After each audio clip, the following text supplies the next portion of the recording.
Door to Hell sa Turkmenistan. Ang lugar ay pag tiningnan mo sa una ay mistulang impyerno, isang butas ng nagbabagang apoy sa mainit at malawak na desyerto ng Karakum sa Turkmenistan.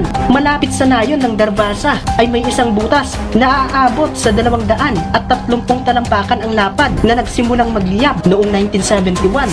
Bagaman teknikal na tinawag na Darvaza gas crater, tinatawag din ng mga lokal ang bunganga nito bilang the Gates of Hell. Ang Gates of Hell ay nabuo sa panahon ng Soviet Union noong 1971, habang ang mga Soviet geologists ay nagmimina para sa natural gas. Ang gas driller ay nahulog sa isang yungib na puno ng gas na humantong sa pagguho ng lupa at nabuo ang malaking crater na ito. Nang ang nakakalason na methane gas ay nagsimulang tumagas, at upang maiwasan ito mula sa pagtagas sa mga kalapit na lugar alang-alang sa kapaligiran at mga nabubuhay na nilalang, nagpasya ang mga geologists na sunugin ang crater para maubos ang lahat ng gas. Ngunit di nila maipaliwanag ang mga sumunod na nangyari.